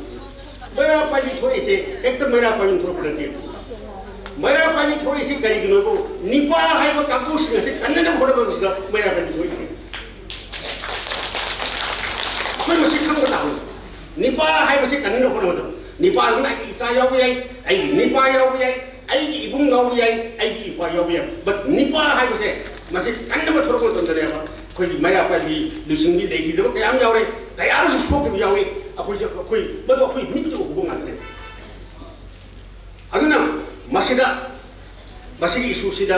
ꯑꯆꯧꯕ role ꯑꯃ ꯉꯁꯤꯗꯤ ꯃꯩꯔꯥ ꯄꯥꯏꯕꯤꯁꯦ ꯄ꯭ꯔꯤꯊꯤꯕꯤꯗ ꯑꯃꯠꯇ ꯊꯣꯛꯇꯕ ꯃꯅꯤꯄꯨꯔꯒꯤ ꯏꯃꯥ ꯏꯕꯦꯟꯁꯤꯡꯅ ꯄ꯭ꯔꯤꯊꯤꯕꯤꯗ ꯈ꯭ꯋꯥꯏꯗꯒꯤ ꯆꯥꯎꯕ ꯈꯨꯗꯣꯜꯁꯦ ꯀꯩꯅꯣ ꯍꯥꯏꯕ ꯃꯇꯝꯗ ꯃꯩꯔꯥ ꯄꯥꯏꯕꯤꯁꯤꯅꯦ ꯑꯗ ꯉꯁꯤ ꯄ꯭ꯔꯤꯊꯤꯕꯤꯗ ꯂꯩꯔꯤꯕ ꯃꯤ ꯈꯨꯗꯤꯡꯃꯛꯅ ꯄ꯭ꯔꯤꯊꯤꯕꯤꯗ ꯂꯩꯔꯤꯕ ꯁꯣꯁꯤꯌꯦꯜ ꯁꯥꯏꯟꯇꯤꯁ ꯄꯨꯝꯅꯃꯛꯅ ꯄ꯭ꯔꯤꯊꯤꯕꯤꯗ ꯂꯩꯕ ꯄꯨꯝꯅꯃꯛꯅ ꯉꯁꯤꯗꯤ ꯃꯅꯤꯄꯨꯔꯒꯤ ꯃꯩꯔꯥ ꯄꯥꯏꯕꯤꯗ ꯋꯥꯛ ꯇꯧꯕ ꯃꯁꯤꯗ ꯀꯟꯅ ꯅꯩꯅꯔꯤꯕ ꯑꯩ ꯃꯌꯥꯝꯗ ꯍꯥꯏꯖꯕꯒꯤ ꯅꯠꯇꯦ ꯑꯩ ꯏꯍꯥꯟ ꯍꯥꯟꯅ ꯃꯅꯤꯄꯨꯔꯗ ꯃꯩꯔꯥ ꯄꯥꯏꯕꯤ ꯀꯅꯥꯅꯣ ꯍꯥꯏꯕ ꯏꯕꯁꯤ ꯑꯩꯅ ꯏꯕꯅꯤ ꯏꯍꯥꯟ ꯍꯥꯟꯅ ꯏꯕꯁꯤ ꯑꯩ ꯏꯪꯂꯤꯁꯇ ꯃꯩꯇꯩꯂꯣꯟꯗ ꯏꯕꯗꯤ ꯅꯠꯇꯦ ꯑꯗꯨꯅ ꯃꯁꯤꯁꯤꯗ ꯉꯁꯥꯏꯒꯤ ꯍꯥꯏꯔꯤꯕ MDUꯗ ꯇꯧꯕ ꯃꯤꯇꯤꯡ ꯀꯌꯥ ꯑꯩ ꯌꯥꯎꯔꯤ ꯑꯃꯗꯤ ꯌꯥꯎꯔꯤ ꯑꯗꯨꯅ ꯃꯁꯤ ꯏꯁꯨꯁꯤꯃ ꯂꯩꯔꯦ ꯃꯁꯤ ꯏꯁꯨꯁꯤꯗꯤ ꯉꯁꯤꯗꯤ ꯃꯩꯔꯥ ꯄꯥꯏꯕꯤꯁꯦ ꯆꯨꯝꯅꯒꯤ ꯏꯃꯥ ꯑꯩꯈꯣꯏꯒꯤ ꯑꯩꯒꯤ ꯅꯤꯄꯥꯁꯤꯡ ꯀꯟꯕꯗ ꯅꯠꯇꯅ ꯁꯣꯁꯤꯌꯦꯜ ꯔꯤꯐꯣꯔꯃꯦꯁꯟꯁꯦ ꯃꯩꯔꯥ ꯄꯥꯏꯕꯤꯅ ꯇꯧꯕ ꯍꯧꯔꯦ ꯍꯧꯖꯤꯛ ꯁꯃꯥꯖ ꯁꯨꯃꯥꯏꯅ ꯇꯧꯒꯗꯕꯅꯤ ꯑꯃ ꯇꯧꯒꯗꯕꯅꯤ ꯍꯥꯏꯕ ꯃꯁꯨꯃꯥꯏꯅ ꯇꯧꯅ ꯆꯥꯎꯈꯠꯄꯒꯤ ꯂꯝꯕꯤꯁꯤꯗ ꯂꯥꯛꯑꯕ ꯀꯥꯟꯁꯤꯗ ꯉꯁꯤꯗꯤ ꯑꯩꯅ ꯉꯁꯥꯏ ꯑꯩ ꯃꯃꯥꯡꯗ ꯍꯪꯒꯠꯆꯔꯤꯕꯗꯨꯅꯤ ꯑꯩꯅ ꯉꯁꯤ ꯃꯌꯥꯝꯗ ꯇꯥꯟꯅꯖꯅꯤꯡꯉꯤꯁꯤꯗꯤ ꯍꯧꯖꯤꯛ ꯑꯩꯈꯣꯏꯅ ꯊꯦꯡꯅꯔꯤꯁꯦ ꯀꯔꯤꯅꯣ ꯍꯥꯏꯕꯁꯦ ꯑꯩꯈꯣꯏ ꯈꯪꯃꯤꯟꯅꯕ ꯗꯔꯀꯥꯔ ꯑꯣꯏ ꯃꯔꯝꯗꯤ ꯑꯩꯈꯣꯏ ꯏꯇꯤꯍꯥꯁꯀꯤ ꯊꯧꯗꯣꯛꯇꯣ ꯅꯤꯡꯁꯤꯡꯉꯨꯔꯦ ꯌꯥꯔꯦ ꯑꯩꯈꯣꯏ ꯃꯗꯨ ꯄꯥꯔꯠ ꯀꯌꯥ ꯑꯃ ꯇꯧꯔꯦ ꯑꯗꯨꯁꯨ ꯌꯥꯔꯦ but what is to be done now ꯑꯩꯈꯣꯏ ꯍꯧꯖꯤꯛ ꯃꯔꯝꯗꯤ ꯑꯩ ꯉꯁꯤ ꯏꯃꯥꯔꯖꯦꯟꯁꯤ ꯈꯔ ꯍꯥꯏꯖꯒꯦ ꯃꯌꯥꯝꯅꯗꯤ ꯏꯝꯐꯥꯜꯒꯤ ꯃꯅꯨꯡꯗ ꯂꯩꯕꯁꯤꯡꯅꯗꯤ ꯀꯨꯀꯤꯒ ꯑꯩꯈꯣꯏꯒꯤ ꯃꯩꯇꯩꯒ ꯈꯠꯅꯔꯒ ꯃꯔꯝ ꯑꯣꯏꯔꯒ ꯑꯩꯈꯣꯏꯁꯤꯗ ꯑꯋꯥꯕ ꯇꯥꯏ ꯍꯥꯏꯕꯁꯤ ꯈꯔ ꯀꯥꯎꯊꯣꯛꯄꯒꯨꯝ ꯇꯧ ꯑꯗꯨꯕꯨ ꯈꯨꯡꯒꯪꯗ ꯂꯣꯌꯥꯔꯝꯗ ꯂꯩꯔꯤꯕ ꯀꯥꯡꯕꯨꯁꯤꯡꯅ ꯁꯣꯏꯕꯗꯣ ꯃꯗꯨ ꯑꯩꯈꯣꯏꯁꯨ ꯈꯔ ꯐꯤꯜ ꯇꯧꯃꯤꯟꯅꯁꯤ ꯃꯁꯤ ꯑꯩꯈꯣꯏ ꯐꯤꯜ ꯇꯧꯕ ꯇꯉꯥꯏ ꯐꯗꯅ ꯂꯩ ꯃꯔꯝꯗꯤ ꯃꯈꯣꯏꯁꯨ ꯑꯩꯈꯣꯏꯅꯤ ꯑꯩꯈꯣꯏꯁꯨ ꯃꯈꯣꯏꯅꯤ ꯑꯗꯨꯅ ꯁꯤꯗꯗꯤ ꯉꯁꯤ ꯀꯅꯥꯒꯨꯝꯕ ꯈꯔꯅ ꯑꯗꯨ ꯑꯗꯥ ꯃꯌꯥꯝ ꯑꯃ ꯑꯩ ꯁꯔꯀꯥꯔ ꯆꯩꯕ ꯈꯣꯠꯄ ꯌꯥꯎꯖꯔꯣꯏ ꯍꯧꯖꯤꯛ ꯁꯤꯗꯩꯁꯤꯗ ꯀꯔꯤꯒꯤꯗꯃꯛꯇ ꯅꯥꯒꯥꯒꯤ ꯊꯣꯛꯈ꯭ꯔꯦ ꯅꯥꯒꯥꯅ ꯇꯧꯈꯤꯕ ꯃꯅꯤꯄꯨꯔꯗꯒꯤ ꯇꯣꯈꯥꯏꯅ ꯂꯩꯒꯦ ꯑꯩꯈꯣꯏ ꯅꯥꯒꯥ ꯉꯥꯛꯇꯒꯤ ꯑꯃꯈꯛ ꯑꯩꯈꯣꯏ ꯁꯦꯝꯖꯒꯦ ꯍꯥꯏꯅ ꯍꯥꯏꯔꯤꯕ ꯑꯗꯨꯒꯤ ꯏꯍꯧꯗꯣ ꯃꯗꯨꯅ ꯀꯨꯀꯤꯗ ꯇꯧꯕꯁꯤꯗꯒꯤ ꯍꯦꯟꯅ ꯀꯜꯂꯦ ꯑꯗꯨ ꯀꯜꯂꯕꯁꯨ ꯅꯥꯒꯥꯁꯤꯡꯅ ꯃꯅꯤꯄꯨꯔꯗ ꯃꯩꯇꯩꯁꯤꯡꯗ ꯈꯨꯠꯂꯥꯏ ꯊꯥꯈꯤꯗꯦ ꯑꯗꯨ ꯀꯨꯀꯤꯁꯤꯡꯗꯤ ꯃꯦꯒꯤ ꯇꯥꯡ 3ꯗ ꯑꯩꯈꯣꯏꯗ ꯃꯥꯏꯗ ꯈꯨꯄꯥꯛꯅ ꯊꯥꯔꯛꯑꯦ ꯃꯁꯤ ꯀꯔꯤꯒꯤꯅꯣ ꯑꯩꯈꯣꯏ ꯂꯩꯅꯕ ꯇꯉꯥꯏꯐꯗꯕ ꯂꯩ ꯑꯗꯨꯅ ꯌꯥꯝꯅ ꯂꯨꯕ ꯀꯣꯏꯁꯟꯗꯤ ꯀꯔꯤꯒꯤꯅꯣ ꯍꯥꯏꯕ ꯃꯇꯝꯗ ꯑꯩ ꯃꯁꯤ ꯃꯃꯥꯡꯗꯁꯨ ꯑꯩ ꯀꯌꯥ ꯑꯃꯨꯛ ꯍꯥꯏꯔꯦ ꯕ꯭ꯔꯤꯇꯤꯁꯅ ꯃꯅꯤꯄꯨꯔꯗ ꯂꯥꯛꯄ ꯃꯇꯝꯗ ꯈ꯭ꯋꯥꯏꯗꯒꯤ ꯆꯥꯎꯕ ꯈꯨꯗꯣꯜ 2 ꯄꯤ ꯑꯃꯅ ꯀꯔꯤꯅꯣ ꯍꯥꯏꯕ ꯃꯇꯝꯗ ꯑꯃꯅ ꯅꯥꯒꯥ ꯍꯥꯏꯕ ꯇꯥꯝ ꯑꯃ ꯑꯃꯅ ꯀꯨꯀꯤ ꯍꯥꯏꯕ ꯇꯥꯝ ꯑꯃ ꯑꯩꯈꯣꯏ ꯃꯅꯤꯄꯨꯔꯁꯤꯗ ꯕ꯭ꯔꯤꯇꯤꯁꯅ ꯂꯥꯛꯇ꯭ꯔꯤꯉꯩꯗ ꯃꯅꯤꯄꯨꯔꯗ ꯀꯨꯀꯤꯁꯨ ꯂꯩꯇꯦ ꯅꯥꯒꯥꯁꯨ ꯂꯩꯇꯦ ꯃꯔꯝꯗꯤ ꯑꯩꯈꯣꯏꯗꯤ ꯇꯥꯡꯈꯨꯜ ꯃꯔꯥꯝ ꯃꯥꯎ ꯑꯗꯒꯤ ꯑꯩꯈꯣꯏꯒꯤ ꯂꯩꯕ ꯇꯔꯥꯎ ꯑꯩꯈꯣꯏꯗꯤ ꯃꯥꯒꯤ ꯀꯣꯃꯨꯅꯤꯇꯤ ꯑꯗꯨꯗ ꯑꯩꯈꯣꯏ ꯑꯗꯨꯝ ꯃꯁꯛ ꯈꯪꯅꯕ ꯉꯥꯛꯇꯅꯦꯕ ꯑꯗꯨꯕꯨ ꯉꯁꯤꯗꯤ ꯕ꯭ꯔꯤꯇꯤꯁꯅ ꯃꯣꯏꯒꯤ ꯕ꯭ꯂꯥꯡꯀꯦꯠ ꯑꯣꯏꯅ ꯅꯥꯒꯥ ꯑꯃꯁꯨꯡ ꯀꯨꯀꯤ ꯍꯥꯏꯕꯁꯤ ꯄꯨꯊꯣꯛꯄꯁꯤꯒ ꯃꯔꯝ ꯑꯣꯏꯔꯒ ꯄꯤꯛꯈ꯭ꯔꯕ ꯃꯅꯤꯄꯨꯔꯁꯤꯗ ꯀꯣꯃꯨꯅꯤꯇꯤ 3 ꯁꯥꯒꯠꯂꯒ ꯃꯁꯤꯒꯤ ꯍꯥꯠꯅꯕ ꯊꯨꯒꯥꯏꯅꯕ ꯍꯣꯠꯅꯕꯁꯦ ꯃꯁꯤ ꯕ꯭ꯔꯤꯇꯤꯁꯅ ꯊꯝꯕ ꯈꯨꯗꯣꯜꯅꯤ ꯑꯗꯨ ꯃꯁꯤꯒꯤ ꯈꯨꯗꯣꯜ ꯑꯁꯦ ꯊꯨꯒꯥꯏꯕ ꯍꯥꯏꯕꯁꯦ ꯑꯩꯈꯣꯏꯅ ꯇꯧꯔꯤꯕ ꯊꯕꯛ ꯑꯁꯦ ꯂꯥꯜꯂꯤ ꯍꯥꯏꯕꯁꯦ ꯃꯁꯤ ꯎꯠꯄ ꯍꯥꯏꯕꯁꯦ ꯃꯁꯤ ꯑꯩꯈꯣꯏꯒꯤ ꯏꯊꯧꯅꯤ ꯑꯩꯅ ꯍꯥꯏꯖꯒꯗꯧꯔꯤꯁꯤ ꯃꯁꯤꯒꯤ ꯑꯩꯈꯣꯏꯒꯤ ꯏꯊꯧ ꯑꯁꯤꯗ ꯑꯩꯈꯣꯏꯅ ꯀꯩꯗꯧꯕ ꯇꯥꯕꯒꯦ ꯍꯥꯏꯕ ꯋꯥꯈꯜꯁꯤꯃ ꯑꯩꯈꯣꯏ ꯈꯟꯅꯕꯒꯤ ꯇꯉꯥꯏꯐꯗꯕ ꯂꯩ ꯈꯜꯂꯦ ꯃꯁꯤꯗꯤ ꯌꯥꯝ ꯃꯨꯟꯅ ꯈꯟꯅꯕ ꯗꯔꯀꯥꯔ ꯑꯣꯏ ꯑꯗꯨꯅ ꯌꯥꯝꯅ ꯅꯨꯡꯉꯥꯏꯇꯕꯗꯤ ꯑꯩꯈꯣꯏꯒꯤ ꯂꯥꯏꯕꯛ ꯊꯤꯕꯁꯦ ꯃꯇꯝ ꯑꯃꯗ ꯅꯤꯡꯊꯧ ꯄꯥꯜꯂꯤꯉꯩꯗ ꯃꯇꯝ ꯑꯃꯗ ꯑꯩꯈꯣꯏꯅ ꯃꯅꯤꯡ ꯃꯈꯥ ꯇꯝꯕ ꯑꯣꯏꯔꯤꯉꯩ ꯃꯇꯝꯗꯗꯤ ꯀꯔꯤꯒꯨꯝꯕ ꯖꯒꯥ ꯑꯃꯗ ꯀꯔꯤꯒꯨꯝꯕ ꯅꯥꯇꯩ ꯆꯥꯗꯕ ꯊꯕꯛ ꯑꯃ ꯅꯤꯡꯊꯧꯅ ꯑꯗꯨ ꯇꯧꯕ ꯌꯥꯔꯣꯏ ꯍꯥꯏꯕ ꯌꯥꯔꯝꯃꯦ ꯉꯁꯤꯗꯤ ꯑꯩꯈꯣꯏꯅ ꯚꯥꯔꯣꯠꯇ ꯈꯨꯟꯈ꯭ꯔꯕ ꯃꯇꯨꯡꯗꯗꯤ ꯑꯩꯈꯣꯏꯒꯤ ꯂꯥꯏꯕꯛꯁꯦ ꯃꯌꯥꯝꯒꯤ ꯈꯨꯠꯇ ꯁꯤꯟꯅꯈ꯭ꯔꯕꯅꯦ ꯑꯗꯨꯅ ꯗꯤꯁꯤꯖꯟꯁꯤ ꯀꯅꯥꯅ ꯂꯧꯒꯗꯒꯦꯕꯨ ꯃꯌꯥꯝꯅ ꯂꯧꯕ ꯇꯥꯏ ꯉꯁꯤ ꯃꯌꯥꯝꯅ ꯃꯅꯤꯄꯨꯔꯒꯤ ꯆꯤꯐ ꯃꯤꯅꯤꯁꯇꯔꯗ ꯉꯥꯡꯕ ꯌꯥꯏ ꯆꯨꯝꯃꯤ ꯔꯤꯄ꯭ꯔꯖꯦꯟꯇꯦꯇꯤꯚ ꯑꯗꯨꯕꯨ ꯃꯈꯣꯏꯒꯤ ꯁꯤꯗ ꯀꯅꯥꯅ ꯁꯤ ꯇꯧꯒꯗꯕꯅꯤ ꯁꯨꯃꯥꯏꯅ ꯇꯧꯔꯣꯏꯗꯕꯅꯤ ꯁꯤ ꯇꯧꯒꯗꯕꯅꯤ ꯍꯥꯏꯕꯁꯤꯡꯁꯦ ꯀꯅꯥꯅ ꯇꯧꯒꯦꯕꯨ ꯃꯌꯥꯝꯅ ꯅꯞꯄ ꯇꯥꯏ ꯃꯁꯤꯒꯤ ꯄꯦꯔꯥꯁꯥꯏꯠ ꯃꯦꯟꯇꯥꯂꯤꯇꯤ ꯑꯁꯦ ꯃꯁꯤ ꯏꯇꯤꯍꯥꯁꯀꯤ ꯇꯥꯡꯀꯛ ꯑꯃꯗ ꯑꯩꯈꯣꯏꯅ ꯁꯣꯏꯕ ꯑꯗꯨꯅ ꯃꯁꯤ ꯄꯣꯠ ꯑꯁꯦ ꯑꯩꯈꯣꯏꯒꯤ ꯍꯧꯖꯤꯛꯀꯤ ꯃꯤꯔꯣꯜ ꯑꯩꯈꯣꯏꯅ ꯃꯁꯤ ꯑꯋꯥꯕꯁꯤ ꯐꯪꯉꯤꯕꯅꯤ ꯑꯗꯨꯅꯅꯦ ꯑꯩꯅ ꯍꯥꯏꯖꯒꯗꯣꯏꯁꯦ ꯉꯁꯤꯁꯨ ꯑꯗꯨꯃꯥꯏꯅ ꯉꯁꯤ ꯑꯩꯈꯣꯏꯅ ꯂꯧꯒꯗꯕ ꯗꯤꯁꯤꯖꯟ ꯑꯁꯦ ꯃꯁꯤꯅ ꯑꯩꯅ ꯉꯁꯤ ꯉꯍꯥꯛꯇꯒꯤ ꯑꯩꯈꯣꯏ ꯈꯟꯕ ꯌꯥꯔꯣꯏ ꯃꯔꯝꯗꯤ ꯑꯩꯒꯤ ꯏꯆꯥ ꯑꯩꯒꯤ ꯏꯁꯨꯁꯤꯡꯒꯤ ꯃꯗꯨꯒꯤ ꯃꯣꯏꯒꯤ ꯃꯔꯥꯏꯕꯛ ꯑꯁꯦ ꯃꯁꯤ ꯑꯩꯈꯣꯏꯅ ꯉꯁꯤ ꯑꯔꯥꯟꯕ ꯊꯕꯛꯅ ꯂꯦꯞꯍꯟꯕ ꯌꯥꯔꯣꯏ ꯃꯣꯏꯒꯤ ꯂꯝꯕꯤ ꯑꯃ ꯑꯩꯈꯣꯏꯅ ꯄꯤꯔꯝꯕ ꯗꯔꯀꯥꯔ ꯑꯣꯏ ꯑꯗꯨ ꯃꯁꯤꯒꯤ ꯂꯝꯕꯤ ꯑꯁꯤ ꯄꯤꯁꯤ ꯍꯥꯏꯕ ꯇꯥꯔꯒꯗꯤ ꯃꯁꯤ ꯑꯩꯈꯣꯏ ꯄꯨꯝꯅꯃꯛ ꯄꯨꯟꯅ ꯈꯟꯅꯃꯤꯟꯅꯕꯒꯤ ꯇꯉꯥꯏꯐꯗꯕꯁꯤ ꯌꯥꯝꯅ ꯂꯩ ꯑꯗꯨꯅ ꯉꯁꯤꯗꯤ ꯌꯥꯝꯅ ꯁꯝꯅ ꯍꯥꯏꯔꯕꯗ ꯑꯩ ꯃꯁꯤ ꯑꯩ ꯃꯌꯥꯝꯗ ꯍꯥꯏꯗꯣꯛꯆꯒꯦ ꯃꯁꯤ ꯈꯪꯗꯕ ꯄꯣꯠꯅꯤ ꯃꯔꯝꯗꯤ ꯚꯥꯔꯠꯀꯤ ꯑꯄꯨꯟꯕ ꯚꯥꯔꯠꯁꯤꯗꯩꯁꯤꯗ ꯃꯦꯟꯂꯦꯟ ꯏꯟꯗꯤꯌꯥ ꯑꯩꯈꯣꯏꯅ ꯉꯁꯥꯏꯒꯤ ꯕꯪꯒ꯭ꯂꯥꯗꯦꯁꯇꯒꯤ ꯍꯥꯏꯗꯣꯛꯈ꯭ꯔꯒ ꯑꯁꯤꯗ ꯂꯩꯕ ꯏꯟꯗꯤꯌꯥꯁꯤꯡ ꯑꯁꯤꯕꯨ ꯆꯦꯂꯦꯟꯖ ꯇꯧꯔꯤꯕꯁꯦ ꯃꯁꯤ ꯅꯣꯔꯠ ꯏꯁ ꯏꯟꯗꯤꯌꯥꯗ ꯃꯅꯤꯄꯨꯔ ꯈꯛꯇꯅꯤ ꯃꯔꯨꯑꯣꯏꯅ ꯃꯩꯇꯩꯁꯤꯡꯗ एजुकेशन कल्चर स्पोर्ट्स हिरम खुदमता अखोई चक्कीबसिंग मकोक लोई इंडिया की सानबगी रिप्रेजेंट तब पिखब मणिपुर मी लाख कुन फादब मणिपुर इंडिया रिप्रेजेंट तौरीने मोई नुआइते मोई तसें तसें मैतैबु हानिंगी हाट पाइना थांगना नोमैना कापगा हाट नते अखोई कोकसे अखोई लेब टैलेंट से मसी मोई थुवाइदिंगे मसी थुवाइबा यानबो होदब मतमदा मोई सिनेब खुलाइ अनिनी अमना नागागी काटे अमना कुकी काटे अनि असिना अदुना माय पोरगा अखोई सिदा लेरिबा अखोई मैतै सिंग असेगी कोक असे नागागी इशू खनबा कुकी की इशू खनदा अखोई से कमात चाखत कदगे हाइबसे मसी खनबगी मतम अखोई फगंदी अद अखोई अयिंग फगंदे करिम खत फगंदे अदु वर बाबे यंगयो अन ngasi खरे निमित खरी मंदा आईएएस रिजल्ट लापो मणिपुर की रिटर्न टेस्ट तारा याव तारा मतलब अखोई डॉक्टर के इंजीनियर होनरी गेदा अखोई IAS okay ngasi di hori ban haron singasina अखोई आईएएस थारी द छात्र मतमदि वो याव just see the talent of our people अखोई लेजेबा अखोई इसा असु the हori talent si ngasi di ano ulo hori bangang singse अखोई डॉक्टर इंजीनियर ओइरो अखोई आईएएस थारी न वो आईएएस की प्रिपरेशन कर तौ मसी अफबा यामना फबा पोडमन मसीदा हाइ अनांग सनेसदा अखोई अफबा पोता पिबताई अफबा लंबी उपताई अफबा मगी सिनी जे खलन बताई अरु ngasi di अखोई मसी इशू द लाइब थीबदी करिनो हाइबो तंदा ngasi global scenarios da ko question ali hum khapida ka amana कुकी सिंह पृथ्वी की जगह पर हाई करी हाई वो हिंदू ने क्रिश्चियन हाले हिंदू ने क्रिश्चियन हाले से हायरे अहुम सुब अनि सुब दा मु हायरे करी हाई वो आइको की तो खाइबा सेपरेट स्टेट में से वली हाय वो नो थाब जाओ नसी बोय ले थोड़ सिनम तौरी अदुग न भारत लेरिबा प्रेस की कांगू सिंगना मैतै अब सिंगल आर्टिकल इगिदे हजिक की बोय खागे खंगा का बोजे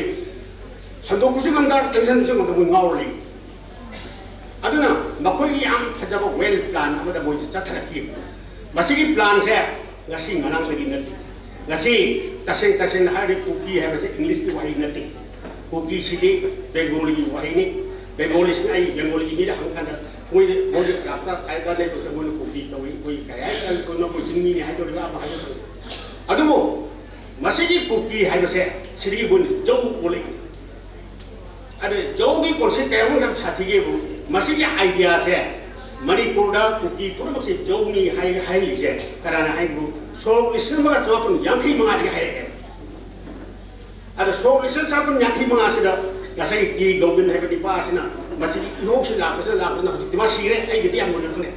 अब सी हब मतुंग दे ngasi di कुकी सिना अकोई कुकी नते अकोई जौनी कुकी और से जौनी हाइना हाइरी ने मसी को करी बहु मोय प्लानिंग नु खर्च थरे मोय हिस्ट्री से काय हम ट्विस्ट तो कोनो इरे बोल फेरे ने तेरे या इरे अकोई खानी इयो अदो लाइव थीबदी अकोईगा मकोई के खेना अडी करले मरदी आई हुजिकी लेब प्रेजेंट कॉन्टेक्स्ट हाइजबदी को ngasi di aku yang lawa kali lawe yawe hawe yang kali aduh ngasi India ada lagi bah India की democracy dah ni amana politician ni amana bureaucrat की level sini kuki sini influence amana kena lagi masih aku sama aku kami aduh aku di diri ni bah kamu sini aku buat ngamu di ꯉꯥꯡꯅꯕ preparation ꯇꯧꯗꯦ ꯃꯈꯣꯏꯗꯤ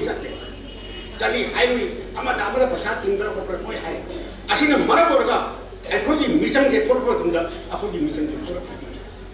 ꯑꯗꯨꯕꯨ ꯉꯁꯤꯗꯤ ꯑꯩꯈꯣꯏꯁꯤ ꯍꯧꯔꯛꯏꯕ ꯅꯍꯥꯔꯣꯟ ꯀꯌꯥꯅ ꯃꯤꯑꯣꯏ ꯀꯌꯥ ꯆꯣꯡꯊꯣꯛꯑꯒ ꯃꯁꯤ ꯉꯥꯡꯅꯔꯛꯄꯗꯒꯤꯗꯤ ꯃꯁꯤꯒꯤ ꯏꯁꯨꯁꯦ ꯍꯧꯖꯤꯛꯇꯤ ꯈꯔ ꯐꯔꯦ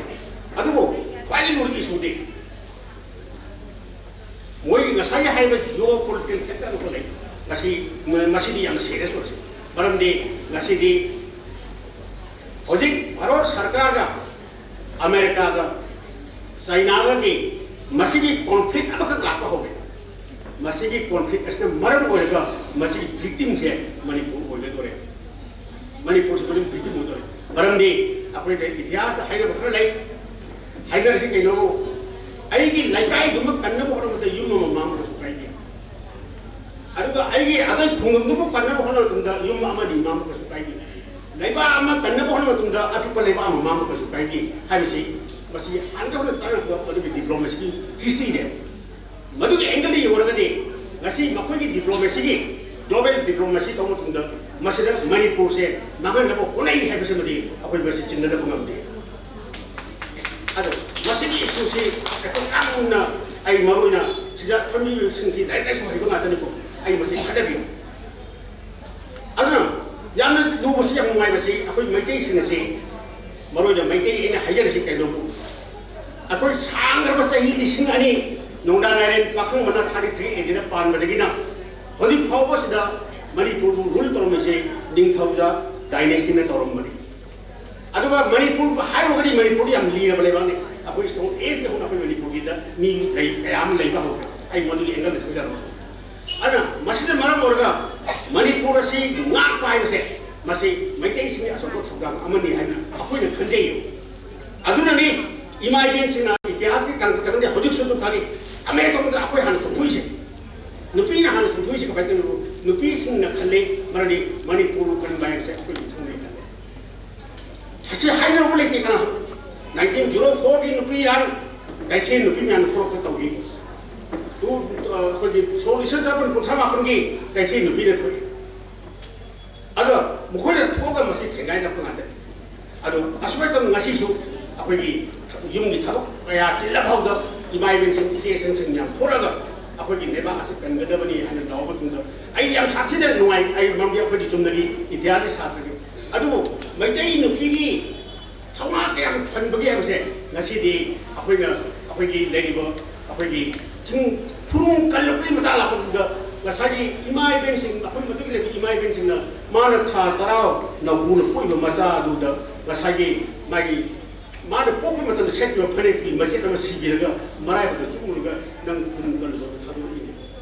ꯍꯥꯏꯔꯤꯕ ꯊꯥꯗꯣꯛꯄꯗꯣ ꯏꯝꯐꯥꯜꯗ ꯂꯩꯔꯤꯕ ꯂꯥꯏꯔꯤꯛ ꯂꯥꯏꯁꯨ ꯍꯩꯔꯤꯕ ꯐꯝ ꯑꯆꯧꯕ ꯄꯥꯏꯕꯁꯤꯡꯒꯤ ꯃꯆꯥ ꯃꯁꯨ ꯌꯥꯎꯗꯦ ꯑꯗꯨꯅ ꯃꯁꯤꯒꯤ ꯄꯣꯠ ꯑꯁꯦ ꯑꯩꯈꯣꯏ ꯄꯨꯟꯅ ꯈꯪꯃꯤꯟꯅꯕꯒꯤ ꯑꯗꯨꯅ ꯍꯥꯏꯔꯤꯕ ꯍꯧꯖꯤꯛꯇꯤ ꯊꯧꯗꯣꯛꯁꯤ ꯊꯣꯛꯈ꯭ꯔꯕ ꯃꯇꯨꯡꯗ ꯑꯩꯈꯣꯏ ꯀꯩꯗꯧꯒꯗꯒꯦ ꯑꯗꯨꯅꯤ ꯑꯩꯅ ꯉꯁꯤꯗꯤ ꯏꯃꯥ ꯏꯕꯦꯟꯁꯤꯡꯗ ꯑꯩꯅ ꯍꯪꯒꯠꯆꯅꯤꯡꯉꯤꯁꯦ ꯑꯩꯈꯣꯏ ꯀꯩꯗꯧꯁꯤꯒꯦ ꯑꯩꯈꯣꯏ ꯁꯨꯝ ꯂꯥꯎꯔ ꯂꯩꯒꯗ꯭ꯔꯥ ꯑꯩꯈꯣꯏ ꯁꯨꯝ ꯈꯠꯅꯔꯒ ꯁꯨꯝ ꯂꯩꯒꯗ꯭ꯔꯥ ꯑꯩꯈꯣꯏꯁꯨ ꯄꯨꯔꯥꯅ ꯊꯨꯒꯥꯏꯔꯁꯤ ꯍꯥꯏꯔꯤꯕ꯭ꯔꯥ ꯅꯠꯇ꯭ꯔꯒ ꯄꯨꯂꯞ ꯃꯥꯡꯃꯤꯟꯅꯔꯁꯤ ꯍꯥꯏꯔꯤꯕ꯭ꯔꯥ ꯍꯥꯏꯕꯁꯦ ꯃꯁꯤ ꯈꯟꯅꯕꯒꯤ ꯃꯇꯝ ꯌꯧꯔꯦ ꯑꯩꯈꯣꯏꯅ ꯑꯗꯨꯛꯀꯤ ꯃꯇꯤꯛ ꯂꯥꯎꯔꯒꯅ ꯑꯩꯈꯣꯏꯅ ꯀꯌꯥꯝ ꯇꯣꯡꯖꯕ ꯂꯥꯎꯔꯒꯅ ꯑꯩꯈꯣꯏꯅ ꯀꯌꯥꯝ ꯃꯥꯡꯖꯕ ꯑꯩꯈꯣꯏ ꯃꯁꯦꯟ ꯄꯨꯜꯂꯒꯅ ꯑꯩꯈꯣꯏꯅ ꯀꯌꯥꯝ ꯃꯥꯡꯖꯕ ꯑꯩꯈꯣꯏ ꯃꯁꯦꯟ ꯄꯨꯜꯂꯒꯅ ꯑꯩꯈꯣꯏꯅ ꯀꯌꯥꯝ ꯇꯣꯡꯖꯕ ꯍꯥꯏꯕꯁꯦ ꯃꯁꯤꯒꯤ ꯅꯩꯅꯕꯒꯤ ꯃꯇꯝꯁꯤ ꯌꯧꯔꯦꯅ ꯈꯜꯂꯤ ꯑꯩ ꯃꯔꯨꯑꯣꯏꯅ ꯑꯩ ꯉꯁꯤꯒꯤ ꯂꯩꯕꯤꯔꯤꯕ ꯑꯩꯈꯣꯏꯒꯤ ꯗꯥꯏꯗ ꯐꯝꯕꯤꯔꯤꯕ ꯂꯨꯆꯤꯡꯕꯤꯁꯤꯡ ꯏꯃꯥ ꯏꯕꯦꯟꯁꯤꯡꯗꯒꯤ ꯍꯥꯏꯖꯅꯤꯡꯉꯤꯁꯤ ꯃꯔꯝꯗꯤ ꯍꯧꯖꯤꯛ ꯂꯩꯔꯤꯕ ꯏꯁꯨꯁꯤꯗ ꯆꯠꯂꯤꯕ ꯏꯁꯨꯁꯦ ꯃꯁꯤ ꯁꯥꯇ꯭ꯔꯪꯒꯤ ꯄꯣꯔꯦ ꯃꯌꯥꯝꯅ ꯎꯕꯤꯒꯗꯕ ꯐꯜꯂꯤ ꯃꯁꯤ ꯁꯥꯇ꯭ꯔꯪꯒꯤ ꯄꯣꯔꯦ ꯑꯗꯨꯅ ꯑꯩꯈꯣꯏꯅ ꯁꯥꯔꯤꯕ ꯖꯒꯣꯏꯁꯦ ꯑꯩꯈꯣꯏ ꯉꯁꯤꯗꯤ ꯖꯒꯣꯏ ꯁꯥꯔꯤꯑꯕ ꯅꯣꯡꯃꯩ ꯀꯥꯞꯄꯤꯁꯤ ꯖꯒꯣꯏ ꯃꯈꯜ ꯑꯃꯅꯤ ꯍꯥꯠꯅꯔꯤꯕꯁꯨ ꯖꯒꯣꯏ ꯃꯈꯜ ꯑꯃꯅꯤ ꯑꯗ ꯀꯅꯥꯅ ꯌꯩꯕ ꯄꯨꯡꯗꯤ ꯄꯨꯡꯅ ꯃꯌꯥꯝꯅ ꯌꯩꯕ ꯑꯗꯨꯅ ꯃꯌꯥꯝꯅ ꯌꯩꯕ ꯄꯨꯡ ꯑꯗ ꯑꯩꯈꯣꯏ ꯖꯒꯣꯏ ꯁꯥꯔꯤ ꯃꯁꯤ ꯑꯩꯈꯣꯏ ꯈꯪꯃꯤꯟꯅꯕꯒꯤ ꯇꯉꯥꯏꯐꯗꯕ ꯂꯩ ꯃꯁꯤ ꯈꯪꯃꯤꯟꯅꯗꯕ ꯇꯥꯔꯕ ꯑꯩꯈꯣꯏꯒꯤ ꯖꯥꯇꯤꯁꯤꯅ ꯃꯥꯡꯈꯤꯕ ꯃꯇꯝꯗ ꯉꯁꯤ ꯁꯤꯗ ꯏꯃꯥ ꯏꯕꯦꯟꯁꯤꯡꯒꯤ ꯏꯆꯦꯁꯤꯡꯅ कार तो सना पाचे फजना सिरगा मागी मजा की मांग कर मा कयां की कयां तो मा हिंग मा चुबी पसायम पागा अमेरिका का चंद्र आई लमम ले उडी है अदु आई मके ने फोंग बुलिंग मो आई मनी कुइन को अदुना मसी जी इशू सिदा अखोई थबक खरा पाखेट मिनबगी तंगाई पदब लई ने खले अदुना मसीदा अखोई याना जब क्या ले रखा होता याना जब क्या ले होता आई माल खाता जब क्या ले रखा होता लेबा के इशू दरी अखोई अमतो ले पदब मसीदा आई ने पसंद होते भी आके आई ना दो दे हाई जा हाई में मिस तो ताकू के दम आई में भी ताकू के आई दी पसंद होते भी आके ताकू भी हमर होली पड़े ले दुसिंग को दरी आके के हम ले हाई में से ताकू के दम मंडी लेबा के इशू तो मोड़ी पड़े अना मसीदी इशू से लाडो होता होता मसले निपा है बलेके नुपी है बलेके अकोई को नुपी तो नुपी तक अदुना ngasi कुकी सिंग से यंग लाइब थी बसे बोय कुकी सिंग से ngasi की मोय अपुन ngasi प्रॉब्लम होलो मत दो बोय लान यम थेन की कार्बी आलो का हादे की पाइटी सिंग हादे की मार सिंग हादे की नगार सिंग हादे की हारी पुर मसे मसे खामे कना खाबी मैके ने खा बोय खना तो कोई अदुगम खामीबा अदुदा ngasi di mukoi dun ngoina koi mai de pon tharak pare masida kana na matin pangi ai sida ngasagi mayang phung matin pa aduda ta ga de akoi uguda base akoi ki ji pata please try to know your enemy first ai yenda base kana na phung tai mayang bo da ba adu yenda base kana bo ga de gi hai ba tang da अखोई अपुन को थुगाई बा दो सिंग सिंग मनुंग the अखोई सिसु अखोई मनुंग सिसु फिप कलम निस क्याम यावी अखोई मनुंग द अखोबा साबा अरे मसाले ओजो तांग बियो क्याम यावी अदो आई म मियो सिंग से मसीद ले अखोई बहन का दोस अखोई चही हम ए अखोई सिदा मांग ने बियो से अखोई कयाम को नि हिंगिनी अदो सिदा फमीबा नहा ओरिबा इचन सिंह इचा सिंह सिगी मसा मसु की लंबी की कनाई चकदुरी के यों ngasi मतिक चाना खुदाई ले रबा मतिक चाना पावर ले रबा मणिपुर की सरकार दा अकोई सिंसिबो सेबाय वांग लागन दे मोयरांग वांग लागन दे पलेन वांग लागन दे अदु तने अको की पावर से काई दे पावर से काई अदुना अखोई से हिंग सीरब मी अमा हाइदो अखोई ओइसिरा जो वाहन लाय बरबी हिंग सीरब मी अमा से मसी ngasi की लेबो भारत सरकार की पॉलिसी मुंग मैते सिंग से हिंग सीरब अमने ना थंगदब नि हाबी मोय जे अदु बो वाखलोन से लेरब्रा नि मसी की लेरब चिंगरब फोटा सरिसदा अखोई स्पाई फिप कलम निसंसु मसी यावे नै लवे अदुना please try to boy ai yek na base ai mayam dai na haja ga se ai yek na base ai yen na khada le ye ko bi ai ko di yen ba ai ko di yen khada le ma ara masi ki su singa se masi akoi khang bi tangai ko aduna ai na hanga chan mu khar le maram ni huji lai ba train se akoi lai kam thi ba train khar le ai masi ha ra su muai eng khale अकोई हजिक से conflicting situation में यामना साथी बा यामना danger हो गई state bus कोई बता कोई लेखा दा अमोना हट पका को को जो सुदुरी स्टेट बस फगम तुम दा अकोई से हिंगुरी अगर अकोई से तेरी लंबी से सबना हम की लंबी चली सबना से फटा है कोई मांग बा सबना से हो लो मसी सोशल आम तुम दे अकोई मरत खेना थम बिया अकोई मरते याना तो थम बिया मधु यानदब थमबा खेनब थमबा मधु अखोई अरोई बने अदुना आइना हाइजनी दे अखोई याम नांगबो याम लै हाइनिबो याम लै अदुबो अचुम खुजिमक से मसी हाइबिया दे मरमदि आई ngasi हाइजगदर से अखोई ने ngasi सिदा अखोई पॉलिसी ने खरा अखन लोन खरा लेरदि मसी खरा नांगनी मसीदी हजिती मीडिया से फराबनिना अदुम थादो खरदि मीगी लौसिंग ओइजिने मीगी लौसिंग ओइबसे aduna migi laksing masing migi laksing piram dang ta akoi da kanu thak tok no adu phani am chu ma ko su akoi me ja hairu da yam na samna har ba da boi banu so complete yam lai akoi le khal adu har ba complete se akoi sa da boi mang thoe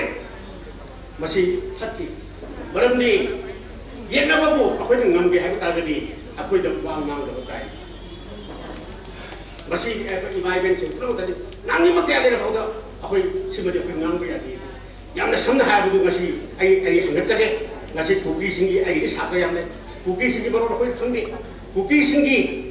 nupi masa am ngang bo officer lo je sang ane akoi gi di amana ama hai ni amana ama hai ni amana ama hai ni amana ama hai ni kana no khangde ada adu ma je na ya kuch de hero kani yo ada masih di hero ka ba thau che masih matam khari no kotha mi na si kotha si bar bi akoi atum la bi no ai hero oi da ya di ha ga mani ku wang ko biro mani ku mong le ko bai ku kan si ai basma ai hai je ni ai maru ya basida masih di lambi asida atum da bi ga de ni se masih akoi imai ni se bi ga ai simri am se na hai je ke ai gi laiba ai lep da ai chai ba pungsi gi lambi gi captain ai no ga da aduna akoi so maitai gi ma ka da maitai gi jati ese kanchi ha ta ki mari gi laiba se maitai no ga da maitai gi chai ba tabi se masi gi captain so maitai no ga da masi ai wakal aduna ngasi so sida imai ben situation se marta gi ngasi sigama situation da akoina hoi ngam to ngangari hojikti loi ba khangdar ba ngari asida aro pang da lei loi khade kawdadi kamaina tawdadi ha ko ta da loi ba khangare maji india ga lei ba ko gi politicians ki jo khange loi khani achum ma se kana ma khange adubu makoina tawriba makoi global interest ta ba mo gi diplomacy asida manipur yaw na dore be careful ai masih hai masih ai mungkin na bane hai to siya be careful balang di ahin nama de kai mo ko ako ko pa de to pa de pare ko ki diai adu ko to ni aduna ai meeting sa hai ja bane yang waru no aku ni lei bal lam je baje saruk sa mo ki saruk nipan ka saruk ta ka de masal le pa ga ko ni hero ni na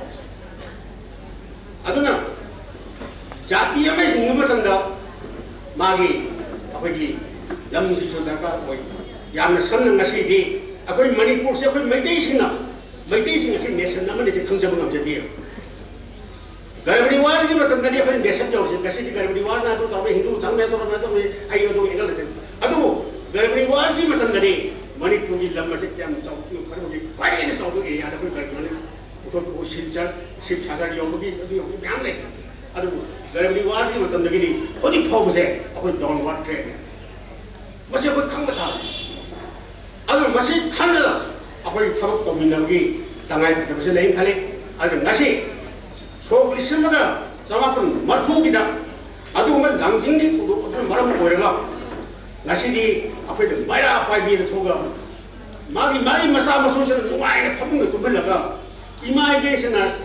ahin do yare ka santi oerga adugumba masa masu sing mari masa sing mari mapur be sing mari manau sing nangal ko madugi train ado ngasi jo dakar ko aduna ai ngasi basida ai haje bi maram ka no imai ben sing di mapam da bi achuk ko khara to dakar ko imai ben sing achuk ma tawraba laibak sing mai ka imai ben sing marat ka achuk ma tawraba laibak sing ma ka adun maram ni nupi hai base Macam the symbol of apa lagi? Acung bagi justice ki symbol ni. Percuma ni ikhlas pun tidak. Awak kalau di Rome ni khande, Greek ni khande, mana betul? Aku dah, mungkin lain ni aku dah pada ni nupi ngata ni. Hai nupi sini aku sahabat ni ngata pare. Aduh nupi sini tu ke cacari pasal dah nak dana Manipur ni jati sekarang ni. Hai macam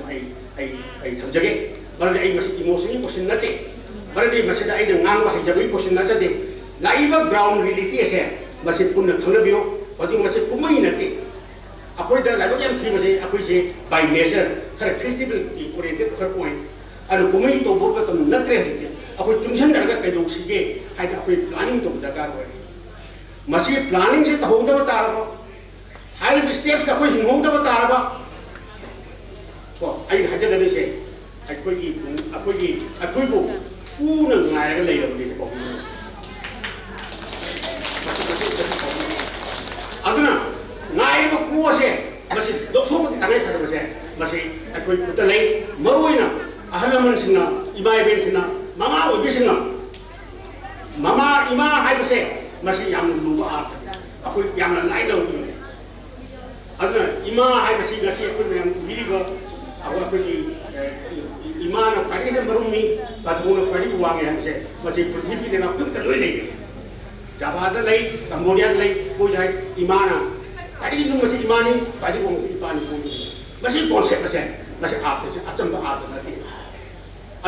ꯑꯗꯨꯅ ꯉꯁꯤ ꯂꯥꯛꯏꯕ train ꯑꯁꯤꯗ ꯀꯃꯥꯏꯅ ꯇꯧꯅ ꯍꯤꯡꯍꯟꯁꯤꯒꯦ ꯍꯥꯏꯕꯁꯦ ꯃꯁꯤꯒꯤ ꯋꯥꯁꯛ ꯑꯃꯗꯤ ꯉꯁꯤ ꯂꯧꯃꯤꯟꯅꯕ ꯗꯔꯀꯥꯔ ꯑꯣꯏ ꯂꯣꯏꯅꯅ ꯑꯄꯨꯟꯕꯒꯤ ꯋꯥꯁꯛ ꯑꯃ ꯂꯧꯃꯤꯟꯅꯕ ꯗꯔꯀꯥꯔ ꯑꯣꯏ ꯑꯗꯨꯒ ꯑꯩꯈꯣꯏ ꯃꯁꯤꯗ ꯑꯩꯅ ꯂꯨꯆꯤꯡꯒꯗꯕꯅꯤ ꯍꯥꯏꯕ ꯀꯣꯏꯁꯟ ꯅꯠꯇꯕ ꯂꯨꯆꯤꯡꯕ ꯍꯥꯏꯕꯗ ꯑꯩꯈꯣꯏꯗꯤ ꯁꯦꯝ ꯌꯥꯄꯣꯠꯇꯦ ꯂꯨꯆꯤꯡꯕꯗꯨ ꯃꯁꯥ ꯊꯣꯛꯆꯔꯒꯅꯤ ꯑꯩ ꯂꯨꯆꯤꯡꯕꯗꯤ ꯀꯗ ꯐꯪ ꯆꯣꯡ ꯌꯥꯄꯣꯠꯇꯦ ꯑꯗꯨꯕꯨ ꯑꯆꯨꯝꯕ ꯃꯥꯏꯀꯩꯗ ꯈꯔꯗꯤ ꯇꯧꯁꯤ ꯑꯗꯨꯅ ꯆꯤꯟꯗ ꯑꯃ ꯈꯨꯠꯇ ꯑꯃꯁꯤ ꯇꯧꯕꯒꯨꯝꯁꯤ ꯃꯔꯝꯗꯤ ꯑꯩꯈꯣꯏꯒꯤ ꯂꯥꯏꯕꯛ ꯊꯤꯕꯁꯦ ꯉꯁꯤꯗꯤ ꯃꯅꯤꯄꯨꯔꯗ ꯂꯩꯔꯤꯕ ꯔꯥꯖꯅꯤꯇꯤ ꯋꯥꯂꯥꯁꯤꯡꯁꯤꯅ ꯏꯃꯥ ꯏꯕꯦꯟꯁꯤꯡ ꯎꯕ ꯃꯤꯠꯌꯦꯡ ꯑꯃ ꯂꯩ ꯑꯩ ꯃꯌꯥꯝꯅ ꯈꯪꯕꯤꯔꯕꯅꯤ ꯈꯜꯂꯤ ꯃꯔꯝꯗꯤ ꯏꯃꯥ ꯏꯕꯦꯟꯁꯤꯡꯁꯦ ꯀꯩꯊꯦꯜꯒꯤ ꯈꯪꯗꯦ ꯑꯃꯈꯛꯇꯤ ꯏꯃꯥꯁꯤꯡꯁꯦ ꯃꯣꯏ ꯋꯥꯔꯤ ꯁꯥꯔꯒ ꯃꯣꯏ ꯀꯩꯅꯣ ꯈꯔ ꯑꯗꯨꯝ ꯈꯨꯗꯣꯡꯆꯥꯕ ꯈꯔ ꯄꯤꯒꯅꯤ ꯀꯥꯏꯅ ꯈꯟꯕꯁꯨ ꯂꯩ ꯃꯗꯨꯒꯤ ꯈꯨꯗꯣꯡꯆꯥꯕ ꯂꯧꯕꯁꯨ ꯑꯗꯨꯝ ꯂꯩ ꯑꯩꯈꯣꯏ ꯈꯪꯉꯤ ꯑꯗꯨꯕꯨ ꯂꯩꯕꯥꯛꯀꯤ ꯏꯁꯨ ꯂꯥꯛꯄꯗꯗꯤ ꯑꯩꯈꯣꯏ ꯁꯣꯁꯥꯏꯇꯤꯒꯤ ꯏꯁꯨ ꯂꯥꯛꯄ ꯃꯇꯝꯗꯗꯤ ꯃꯗꯨꯒꯤ ꯋꯥꯈꯜꯂꯣꯟꯗꯣ ꯑꯩꯈꯣꯏ ꯈꯔ ꯊꯥꯗꯣꯛꯄ ꯗꯔꯀꯥꯔ ꯑꯣꯏ खर थादोक्यो मसाकी नुपीगी समाज असे मसी लेखा नुपीगी समाज लेखा करपो मदंदा लेबाक्स लेखा अदुना आई वाफन सिंग से आईना मसी हगचबी मानदे ngasi numit asida masi wasak sin lahu dor targadi hojik si matam si themale mali am serious issue de yamna serious issue de aduna akoi chumna gi swagi khabar gi da adi bu punni bi akhang hai tanhan aduga punna phamina biu punna wari sana biu ai ngasi hajeri bising se la la su la le masi ai wa khulu maram di I was the first man ai dhyan hana manipur da na akoi gi amit sala apna se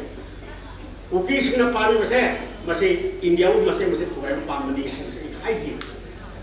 अदो ngasi सु बोय चुमे हारे मोय नम करे हारे foreign living जावे हारे चुमे हारे अदो हजि फबो कुमै येंगे अदो दे there is something behind the screen लाइबा खलिबा पदार्थ की मरुम द अखोय खंदा थोदो खर थोई मसे की पदार्थ हागे पकी दरकार कोय मसे पदार्थ हागे लगा नोइने तो सिनी हागे पुल्लो दरकार हो करीगुंबा अखोइना करीगुंबा अखोगी जाति से सिगदो लेरगदि सिबगी सिब अखोइसो अखोगी तो खाइना निंखा तम सिबि आइ सिगदो लेरगदि निंखा तम सिन पे अरग मिगी मिराय नि सिबि कादे अन मसी वखन सिगे थमजरगा आई से खरा करो तो यादना आई कसागी नुपी लांगी मेरा पाबी मरमदि चाही कुंसा निफुरोम से ngang na abani loi khangna bani adu hojiti Meira Paibi kanano hamsa Meira Paibi ima singse mase laiba asigi jati asigi samaj asigi masigi adugumba khogi napiba naklo ubiyo haibase masi haijarga ai mayam di bidai